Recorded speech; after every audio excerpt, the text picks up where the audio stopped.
Okay, Smelvis.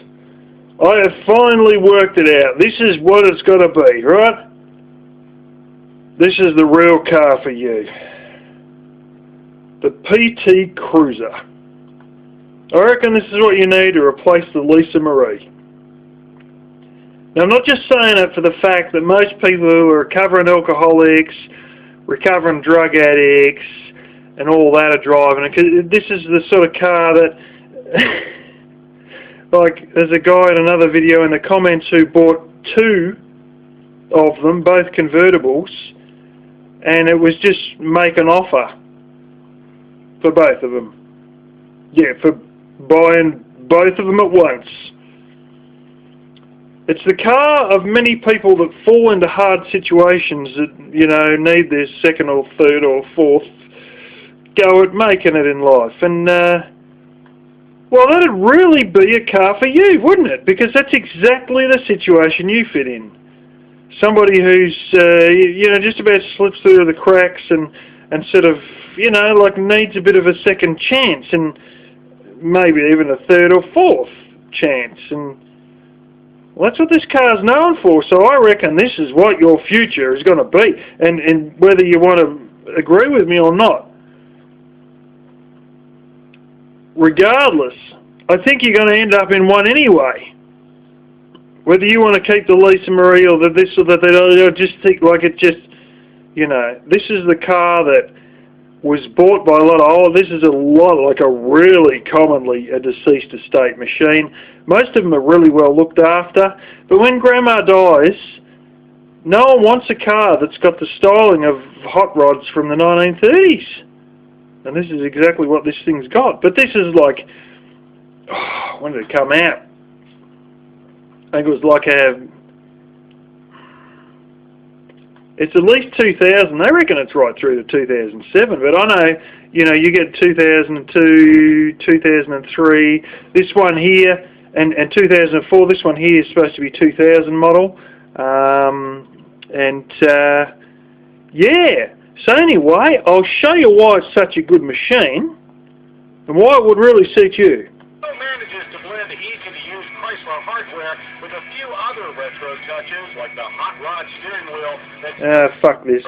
But open the rear doors and hatch and start pulling out the seats, and the PT becomes a cargo hauler par excellence. All but the driver's seat can be folded, removed, or both to make almost all of its 120 cubic foot interior volume available for bulky loads up to 8 feet long. If you're thinking hot rod... Whoa. You fucking see what they done there. I think I need to turn the volume up on this son of a bitch. Yeah, I did too. So we'll go back and we're going to have a look at this shit. So obviously you go, here's your next machine.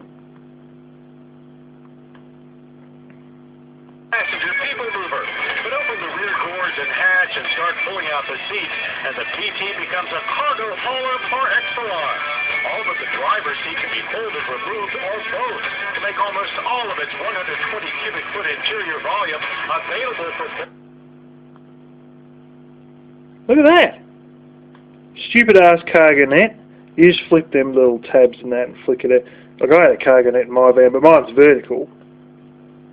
But you just flick it out. I've still got it sitting in a bag here, but you just flick it out. I mean, that's your fishnet that you can wear on when you're transitioning. Right, so multi-purpose, you can wear that as your, like your stockings when you're transitioning or whatever. Stupid phone just cut out again. Look, it's like the full, like the Chev APV, you know, and it's like the Tri-Jet van where you can take the seats out entirely, but the front passenger you can fold that one down. And I don't know, but they might have the headrest on it, they might not. Doesn't fucking matter. Chuck the headrest out. Chuck it in the bin, leave it at Rosie's house, whatever the fuck, it doesn't matter. Listen to what they're going to say now. Loads up to 8 feet long. If you're thinking... That's right. You can handle loads up to 8 feet long. It can be folded, removed, or both to make almost all of its 120 cubic foot interior volume available for bulky loads up to 8 feet long. If you're thinking... Now, you're 5'7", I'm 6'2". You can have up to 8 foot long. You know what this means? You can mount a bed frame over that front fucking seat, chuck all the others out in the fucking ground, put a bed frame over the top of the passenger seat, and you're still going to have, what are we talking, 2'5"? Yeah? 2'5" extra before you hit the air. You know what that means? You could put a fridge. You could have your head right up next to the dashboard, and you could put a fridge at the end of your fucking feet, or a cooler box, or whatever. And then you still got all that other room behind the driver's seat spare. Fuck, what are you waiting for, Elvis? Fuck me drunk. And these things are just a throwaway price. Like this is a $500 car. But you're not talking about, well, I got a $500 Ford Aerostar from 1996 or 1994. You can't see it because of the brightness of the screen, but that's 2000. This one's getting around 2004. I think they even go up to 2007. They said, but fuck, you get a 2004 car. Like what's that? That's 15 years ahead of what you fucking got. 15 years newer for $500. You know, that's phenomenal. Hot rod outside, minivan inside. You've got the PG. You hear what I said? Custom made, hot rod outside, minivan inside. 20 cubic foot interior volume, available for bulky loads up to 8 feet long. If you're thinking hot rod outside, minivan inside, you've got the PT Cruiser concept down cold. So that's it, hot rod outside, minivan inside. Well, what the fuck more do you need? It's done, bro. Like, fuck, it's a done deal.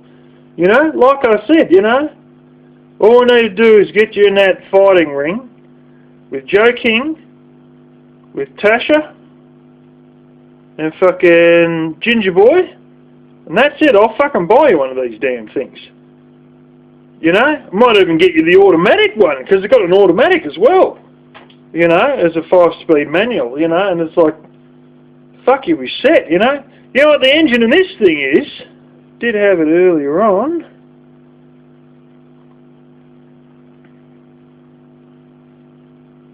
Now, basically, long and short of it, it's a Dodge Neon engine. I think it's a 2.4 litre, if I'm not incorrect. 2.4 litre 4-cylinder. Now, the fucking fuel on that versus your, what, 5.8 litre V8? And well, what, this thing's a 2.3 or 2.4. Fairly said it's 2.4. I think it's the same as that engine that your NASA had in his minivan. So it would be, yeah, it'd be a 2.4 4-cylinder. Because it's one of the common Chrysler engines that used in Dodge Neon, and basically it is just a lot of stuff, and this is just the Dodge Neon stuff. And this phone's going to be a heap of shit, but I would love to be able to stop effing around. Because these are cheap, like these are fucking dirt cheap. In our country, they don't have a bad connotation. They don't at all have a bad connotation in our country. In my country, rather. But there's interesting things afoot. Because I saw one of these about 4 years ago, 3 years ago. Something like that, quite a while ago anyway. And they wanted $2,500 Australian for it. That's like about $1,800, and this was like 3 or 4 years ago. Now that van I got, I paid $4,000 for that on the road. You know, it's the most forgettable, boring to make a great serial killer van. You know why? Because it's so fucking boring, no one would remember it. It's so generic looking, no one would remember it. So it'd be a great serial killer van, the Hyundai Trajet. But this PT Cruiser, everyone remembers it, you know, because they look like fucking crazy. They look just bizarre. They look like a 1935 model Ford gone fucking into the 90s or something. They're just odd. But having said that, I'll see what the price is now. We'll get it up. I'll go to the main site. This is the same site I found mine on. There's a lot of dealers on this site, so you get these things. We'll probably even have an on-road price, possibly. So I'll go and we'll look it up.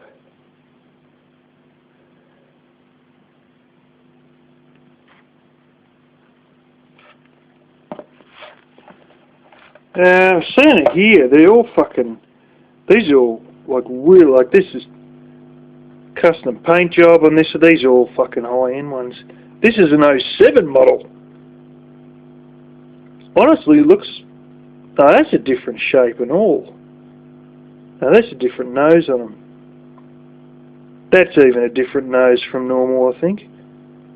These are really well kept. Well, there it is. Same price as a damn van. And that's dealer. That's in Queensland. So that's just over 100,000 miles. That's only 2 litre, that one. They might have fucked up, but that's, yeah. But honestly, I saw them for about, but these are too fucking well kept. Oh, this is bullshit prices. Now that's ridiculous. I used to see these as fucking cheap as dirt.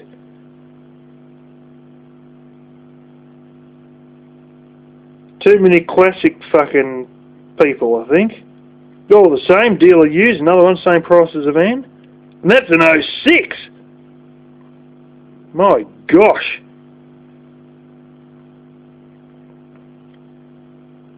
But anyway, in the States, they're worth absolutely nothing.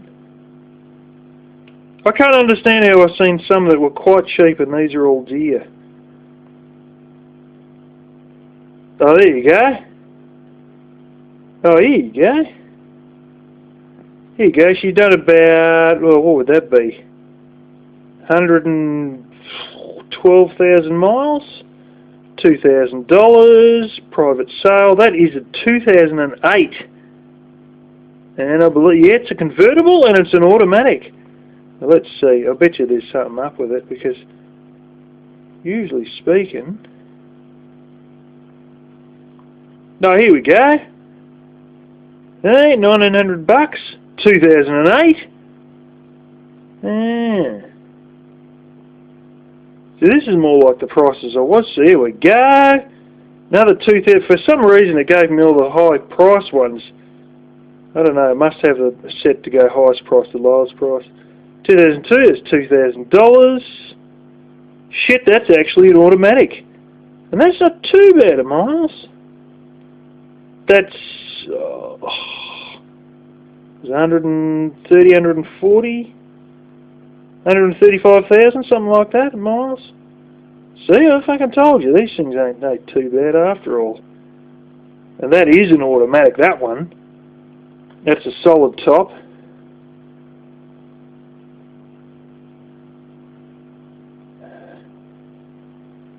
Oh, here you go, 2,500, like I was saying.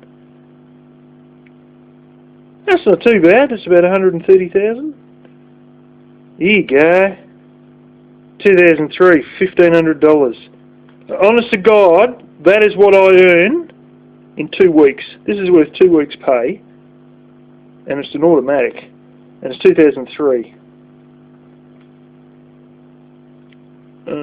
Miles a little bit. That's about 150,000 miles. So. Give me a second here, we'll start popping some of these up. There's a lot of windows open here.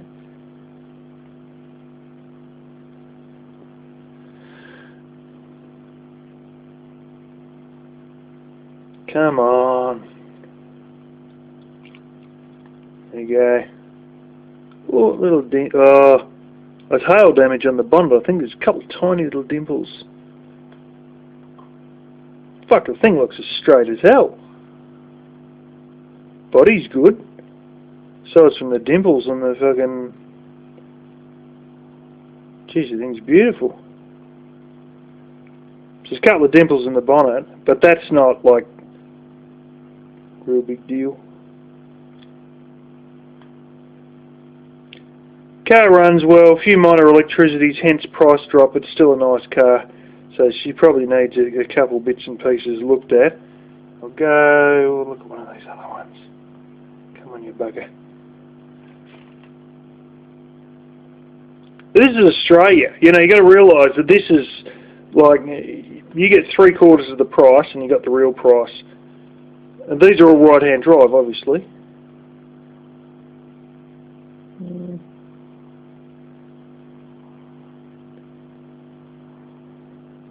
For sale, very clean, in and out, no damages, very reliable. Bought from a car yard for my son to go to uni, but now doesn't need it as he prefers to use probably transport. Selling cheap as it's not getting used at all. We've got good public transport here, so you can understand that. Maryland's New South Wales, which I think is on the edge of Sydney, I think. Shit, this is leather seats and everything. This is actually really nice. I hate that green colour, but anyway, Elbow, you know what's going on. There you go. There's fucking automatic in this one. You know? Holy shit, they got like about 4 bloody seat mats on the damn thing. That's fucking beautiful. Wow, that's really well kept. All the gauges are good in it, and you fucking go. Like, whoa, you know. Better hold myself back. If I get a deal to use one for fucking $3,000, I might have a rush of shit to the brain and go buy myself vehicle number 4. Actually, it might be vehicle number 3 because the old wagon's about to run out of registration. Before too long, doesn't matter. It was a dead duck anyway. Man, I'm fucking, oh shit. We don't need to have 2 fucking camper vans. They're just getting out of control now. It's just wasting money. I'll be paying a couple of $1,000s a year and all the fucking registration fees. You know, I think the damn G6 is probably going to be damn near $1,000 a year just to bloody keeping that bastard on the road, I think. I think it's going to be north of $800 anyway. The newer you get, like the more expensive your vehicle is, the higher the registration is. And so, like, oh man, you get to a point, even with that white one that I had, not the wagon, but the long wheelbase, with the sedan, the Fairlane, with all the fucking leather seats and all the bullshit in the world. You know, the one with 53 buttons on the dashboard, that thing. Yeah. Well, it's 53 buttons in the whole car, including all the electric windows and everything.